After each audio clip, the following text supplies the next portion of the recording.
with 50 years of experience, I've only had a cabin for the last 12 years. So the rest of my life before that was spent in a tent or a shelter. So I'm not, I love my cabin. I love both cabins. The cabin I built last year, I love being there. It is nice at night to hang your hat on a dry nail and getting a nice dry bed and get a good night's sleep. It is nice to get up in the morning and have a good hot cup of coffee. But that's not my beginnings. My beginnings was with no tent. My beginnings was with no equipment back when we first started out. We didn't have the money for that.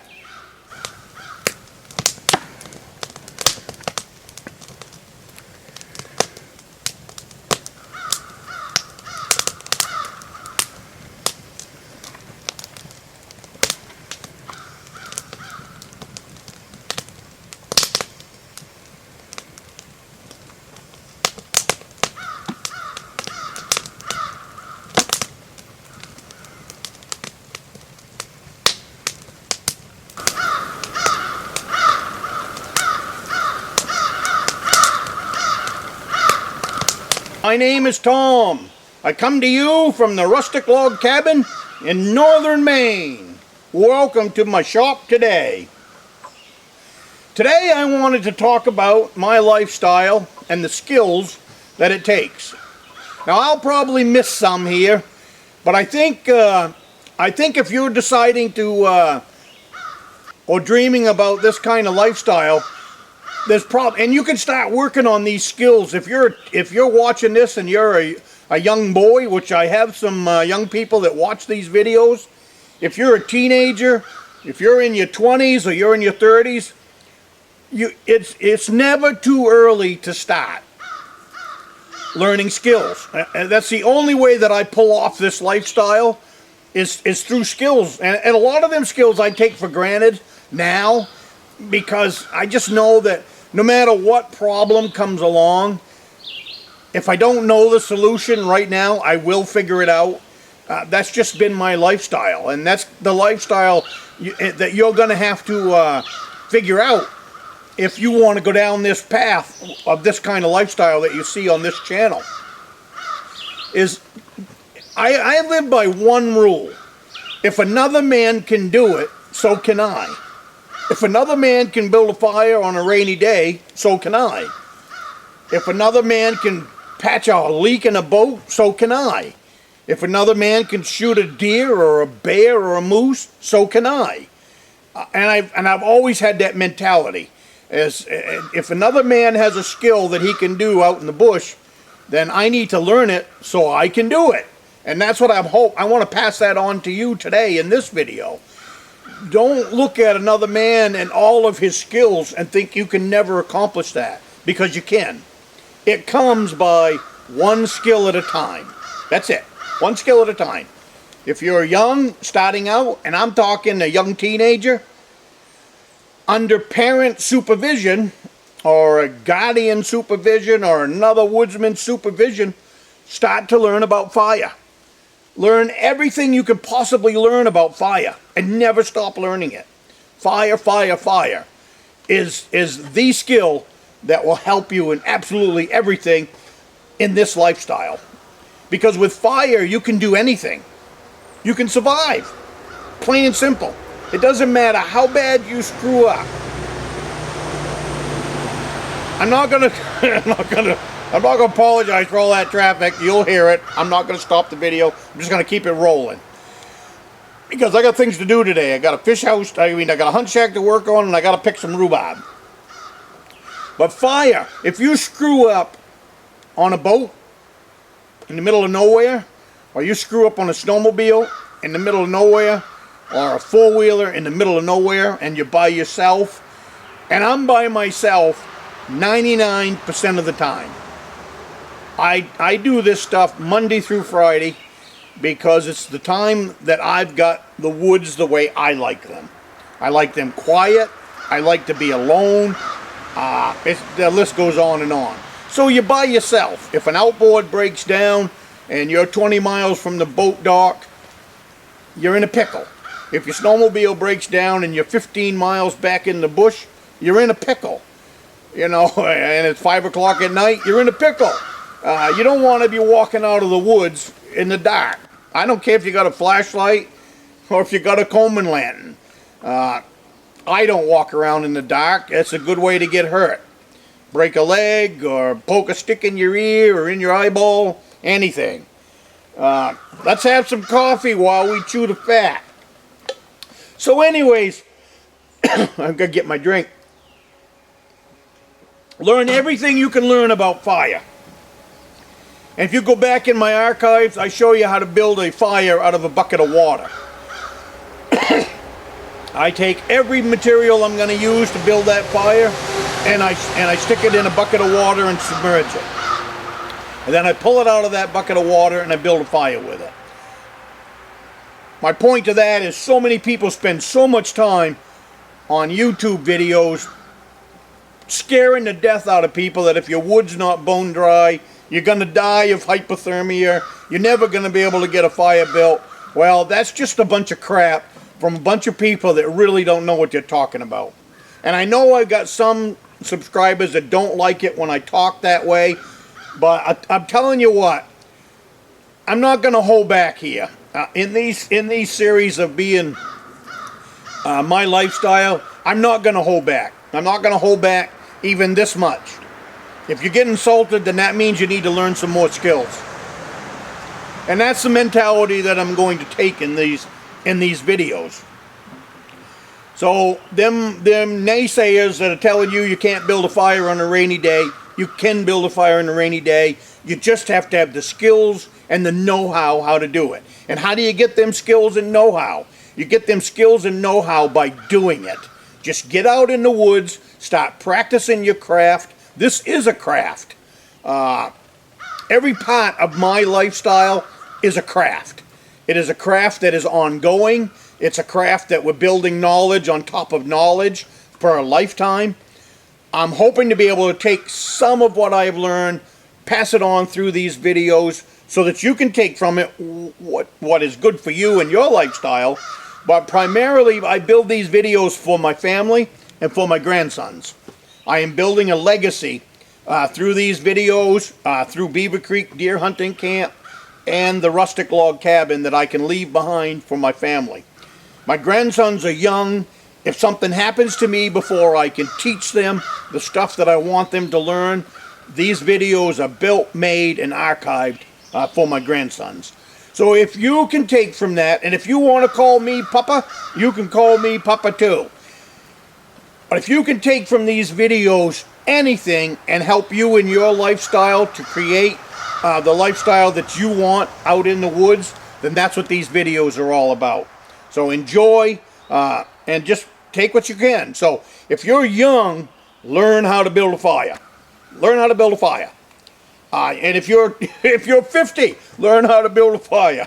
I don't care if you're 60, and you don't really know how to build a fire on a rainy day, then take a few minutes on a rainy day and go figure out how to build a fire. And don't quit. One thing about this lifestyle, you can't be lazy and you can't quit when it gets tough. When it gets tough, you got to put your shoulder to the plow and keep pushing and push your way until you make it. Because there's nothing in this lifestyle that's easy. Nothing. Nothing at all. If you break down on the backside of a lake with only one outboard and it's 10 miles back to the truck, you got to get back to the truck. And you can't rely on your cell phone. I know it's the year 2022 and everybody relies on their cell phone. Best piece of technology ever out in the bush. Well, the guy that told you that was selling you some swampland in Florida. There's a lot of places in the bush here in the state of Maine that your cell phone will not work. Hear me. Your cell phone will not work in the entire state of Maine. Therefore, it is a useless piece of equipment in your backpack if your boat is broke down on the backside of a lake and you've got to get that boat and yourself back to the pickup truck. and walking through the woods around a lake. It might sound like a really good idea, but you better plan on spending a couple of nights. Some of your worst blowdowns will be on the backside of lakes.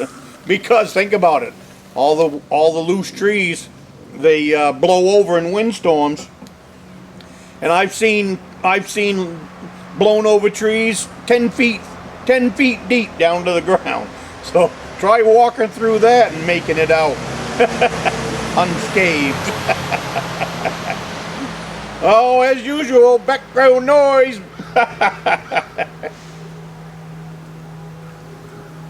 So that's the #1 skill that you need to start learning. And the other thing you just need to start learning is learning what's really out there that you can eat. Now, I am not strong in the what's out there as far as plant life. I know a handful of plants. I know what they look like. I know they're edible. I wish I had a deeper knowledge. I know enough that certain times of the year there are plenty of things to eat in the woods of Maine. The same thing when it comes to mushrooms. I know a couple of mushrooms really well. Enough so that I'm comfortable finding them, picking them, and eating them. But you won't see me do too many mushroom videos because I don't want the responsibility of you eating a mushroom that's not good for you because of something that you saw in my video, and you mistake the mushroom I'm eating for a mushroom that's not supposed to be eaten. So you won't see too much of that. But I do eat mushrooms, and I do eat plant life. I am building that skill. Like I said in many videos, just because you're my age doesn't mean you know it all, and doesn't mean you learned it all. So if you think building this lifestyle, you've learned it all, and you haven't, and if you talk to anybody that is 50, 60, 70, 80 years old, they will tell you the exact same thing. That is old knowledge being passed on to you as a young fella. I had a good comment this week. If an old fella is sitting on a stump, eating an apple with a hunting knife, and he's sharing some stories, it's a good time to listen. And you know, that's exactly what I do. I'm like a sponge. And, you know, I'm getting older now, so a lot of my older friends have passed away. But through my life and learning this lifestyle, I was like a sponge. Anytime an old hunter or an old trapper would sit on a stump and give me some advice, I listened. I listened hard and I listened long. And then I brought it back to my lifestyle. And that's how I've arrived where I am here today. I'm not there. I'm not at the finish line, and I'm still learning. But my advice to you is be a sponge. Don't be that hunter or fisherman that's a know-it-all. Osprey just flew over. We have a lot of osprey in the area, and we have a lot of eagles, as well as a lot of loons. But anyways, be that sponge. Don't be the guy that knows it all and can't learn anything, because you'll be surprised. You know, even when I'm in the bait store or anything like that, or I'm in a sporting goods store, I've always got my ear to the ground and listening, because you'd be surprised what you can pick up. For knowledge, information, somebody might know something you don't know about a particular fishing lure. Just stuff like that is invaluable knowledge that you take back with you, and you put that in your tackle box of skills, and then when you get into trouble, you know you have the skills to dig yourself out of anything. So that's the other thing. Other skills that you're going to need to know. You're going to need to know how to be a builder. You know, so start learning some basic carpentry skills. Start learning some how to handle a skill saw, how to handle a chainsaw. You know, those kind of skills. It's not always about whittling. You know, you watch a lot of these videos on YouTube, and a lot of their skill sets revolve around whittling. You know, no, and I'm honestly not trying to make fun here. But just because you know how to whittle a fork or a spoon or a bowl doesn't mean that you're going to survive the night if you're thrown out in the woods. So learn some basic building skills. I know I get in trouble when I go down that road. It's kind of like when I talk about the bass fishermen. But anyways, you know, whittling, it's a fun thing to do around the campfire. But it's not really a survival skill, all right? Survival skill is learning how to build a shelter. And I'll get into what my idea of shelter is and all that in other videos. I know I've done it in the past. But my idea of a shelter out in the bush and YouTube idea of shelters out in the bush aren't even on the same page. And I'm talking to you with 50 years of experience. I've only had a cabin for the last 12 years. I want to talk about my Patreon channel here. If you're interested in helping to support this channel and everything that I am trying to share with the outside world, outside of the great state of Maine, come check us out over on the Patreon channel. I have really started to get a lot of videos over there. A lot of the behind the scenes stuff is on my Patreon channel. Just different things that I talk about that's going on behind the scenes. Different topics that I cover and all of that. And there's some stuff there that is free to the public. It's not that costly to be a Patreon member.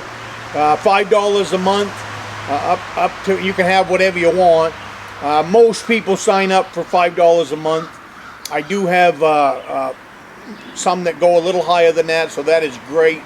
I really appreciate the Patreon help from the Patreon people, because especially now with the cost of fuel and all of that, some of this stuff, it's nice to have the extra help over there, just to help keep all this stuff going, because it takes a lot of time. I produce 3 videos a week. I try to do a good job at it. So come check me out over on the Patreon if you have a feeling or you have a calling to help support this channel. And thank you very much. The link is right above my head. So I look forward to seeing you over on the Patreon channel. So the rest of my life before that was spent in a tent or a shelter. You know, so I'm not, you know, I love my cabin. I love both cabins. The cabin I built last year, I love being there. It is nice at night to hang your hat on a dry nail and getting a nice dry bed and get a good night's sleep. It is nice to get up in the morning and have a good hot cup of coffee. But that's not my beginnings. My beginnings was with no tent. My beginnings was with no equipment back when we first started out. We didn't have the money for that. And a lot of equipment that's out on the market now didn't even exist 40 years ago, 50 years ago. So I come to you, you know, when man used to go hunting with, when you got ready to go into the woods, people carry so much stuff now, and me included. I carry a knapsack now with all kinds of goodies in there. Basically because I'm sitting in a tree stand, so that just makes it that much more comfortable. But, when I was growing up and we went hunting, and I wasn't alone, we had your hunting knife on your belt, you had your rifle, and you had your hat and your coat. And you might have had a candy bar in your pocket, you might have had some kind of snack, but that's what we went hunting with, that's what we went fishing with. That wasn't that unheard of, you know. We had the skill of being able to build a fire. I was taught that at a very young age. We had that skill of being able to build a fire, and that's what we relied on. If you got into trouble, you really didn't build a shelter. You built a big bonfire. And you kept that big bonfire going for the night so that you survived the night. There was no shelter involved. Staying warm to me means a lot more than having a few fir boughs over your head that aren't going to do you a bit of good. Again, we'll talk about that in another video. It's probably something I should do a refresher on because of the YouTube videos that just pushing so much stuff that is not realistic. Is kind of where I'm coming from.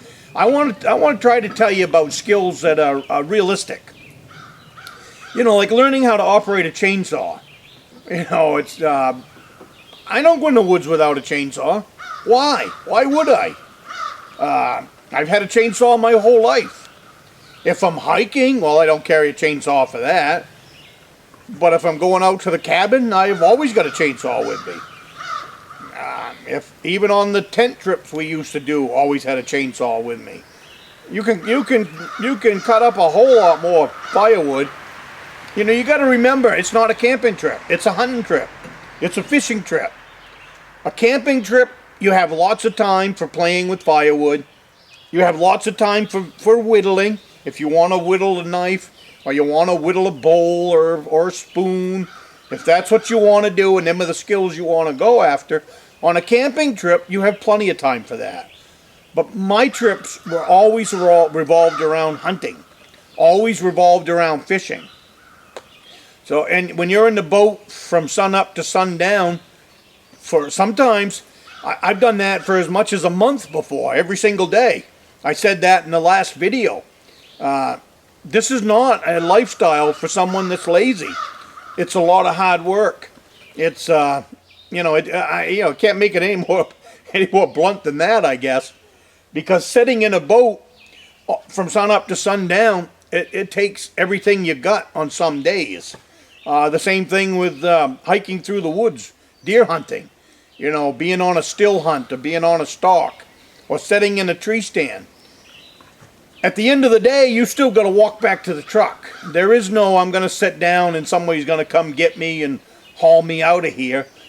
You have to have enough gas left in the fuel tank to get you back to the truck. So that in itself is a skill. Knowing your own limitations. Knowing what you can do in a day and how you can do that in a day. Same thing with when you're out in the boat. You know, when you're out in the boat, you've got to know your own skills. You know, my skills, my boat skills, my canoe skills aren't yours. So, you know, you stick with it and you learn these skills. And one of the big things is learning to read the weather. You know, it's nothing new to outdoorsmen and sportsmen to know the weather.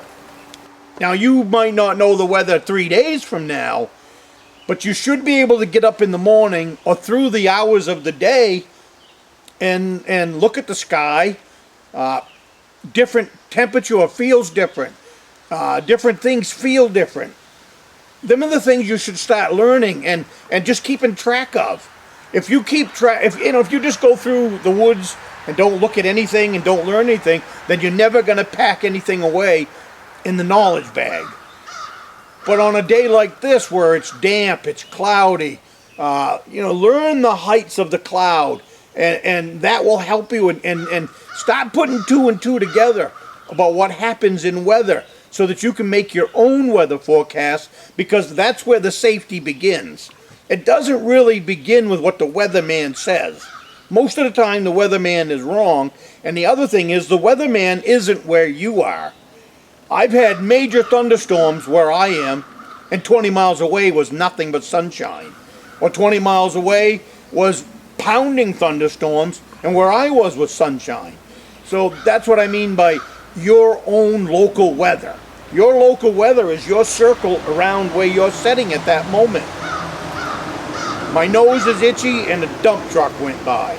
But them are the type of skills that I think you should be trying to put into your skill bag is, learn the weather. Learn your boat skills. Learn what that boat can handle out on the water. And like if you learn your own weather, there was one lake we was on that we knew and even the lake I'm on now, if the wind is out of the southwest, it's horrendous. The waves are horrendous. If the wind is 15 miles an hour, the waves will be 5 to 6 feet tall. So that's something to keep in mind, and learn where to go hide on weather days like that. The other thing at my cabin is in learning weather, and this might work at your place, is I have a bunch of pine trees out front that are about that big around. The tops blow in the wind. I'm not on the water, I'm on a hill overlooking the lake. The tops of those trees will blow 6 feet from side to side. When them trees are blowing 6 feet from side to side, it's not a day to be on the water. Not at all.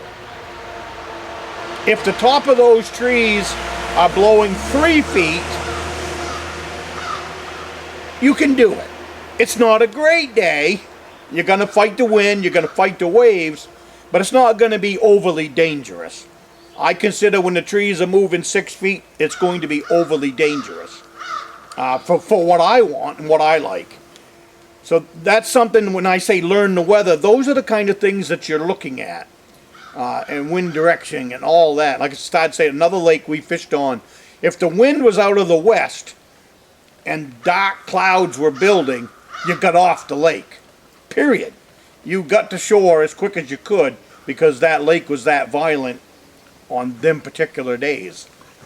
You know, and I was told that by an old fella, and the first day I really didn't pay attention, and sure enough it blackened in from the west, and he was right. By the time we got to shore, I swamped my boat. My boat hit it was a west shore we had to come into, and I was probably 20 years old at the time, 22. Nobody could really tell me anything at that point. But my boat hit the shore so we could get out of the boat and pull it in. By the time we got out of the boat, the back of the boat was swamped. Big wave came over the back of the boat and filled it up with water, period. So we learned the very hard way that day. So anyways. So, you know, skills. We can't talk enough about skills. Like I said earlier, whittling is not a skill. Not a skill for survival anyways. You know, if you can learn how to put a sharp end on a stick for a tent stake or a top stake, then that's probably about the only whittling skill that you really need out in the bush. And again, I'm not trying to make fun. I know a lot of people enjoy whittling. It's just, I want you to know that if that's what you're practicing and think that it will go towards this kind of lifestyle, it's not going to. When you see me eat, I eat with a steel fork. I eat with a steel spoon. I cook out of a pan. I eat on a plate.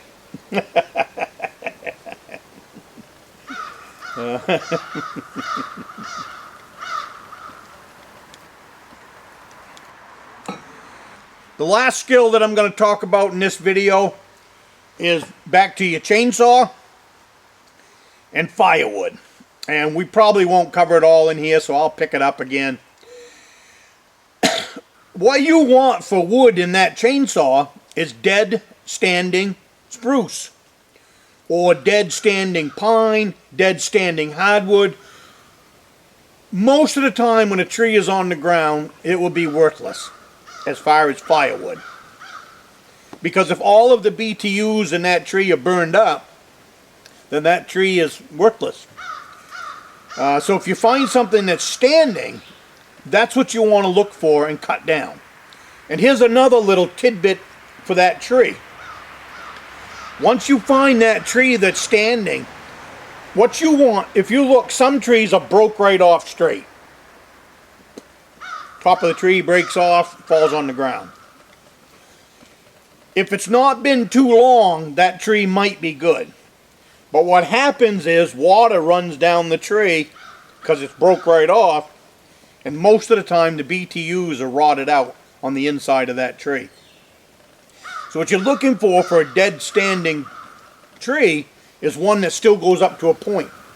You know, where it just gets skinny and skinny and skinnier right up to the top. That's the tree you're looking for. When I'm cutting my firewood for the rustic log cabin, that's the tree that I'm looking for. Because I know that's going to be the best tree in my woodshed. I will take the other ones, but my woodshed is split into half. So I've got this year's firewood that's been sitting there for a year, and I got the new wood that goes in the other side. So I'm working on a 2-year cycle. So anything that goes in, now them ones that are cut off flat, I sometimes will cut them down and take a look at them. And if they look good and not all rotten inside, then I will cut it up. But the thing is that tree is full of water. Just like if some of them have been laying on the ground for a year. The BTUs are still there, but the tree itself is just waterlogged. So those are the trees that I will stick in the other side of the woodshed, let them set for a year, and then that will become my next year's firewood. So, and them are the trees that I look for. I do that on both properties. Beaver Creek is the same way. I'm not too concerned with firewood at Beaver Creek because it's such a small cabin that getting firewood for it is a piece of cake. I don't mind going over there with a sled in the wintertime, cutting down a tree and hauling it back to the cabin because wood lasts so long in that cabin. You're basically only burning one stick at a time, just enough to keep the fire from going out. And at the rustic log cabin, it's more or less the same way. I burn about 2 sticks with a third one on top, because if you put in more than that, the cabin will get way too hot, and you end up heating it with the door wide open, and that's just plain a waste of labor and a waste of wood.